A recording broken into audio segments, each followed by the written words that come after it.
Les relations entre Israël et l'Argentine seraient-elles menacées? La cérémonie officielle de transfert de l'ambassade argentine à Jérusalem, prévue pour Yom HaAtzmaut, le jour de l'indépendance, a été gelée à la dernière minute. Une décision lourde de sens sur fond de tensions diplomatiques. À l'origine de cette crise, des fourrages pétroliers offshore menés par la société israélienne Navitas Petroleum dans les eaux entourant les îles Falkland ou îles Malouines. Un territoire revendiqué par Buenos Aires mais administré par le Royaume-Uni. L'entreprise devrait débuter les travaux de forage dans les prochaines semaines et produire 32 000 barils par jour. Un projet estimé à près de 2 milliards de dollars, mais perçu en Argentine comme une initiative sensible et même une ligne rouge politique.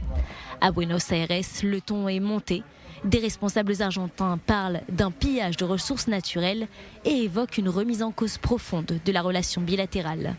Le président argentin Javier Milei, pourtant considéré comme l'un des dirigeants les plus favorables à Israël sur la scène internationale, se dit personnellement déçu.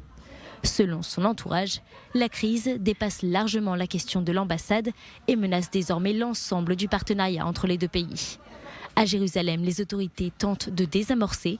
Le ministère des Affaires étrangères a précisé que bien qu'il s'agisse d'une société cotée à la bourse de Tel Aviv, et donc publique, l'État d'Israël n'a pas de contrôle direct ni la capacité d'empêcher ses activités. L'Argentine, sous la direction du président Milei, est l'un des plus proches et des meilleurs amis d'Israël.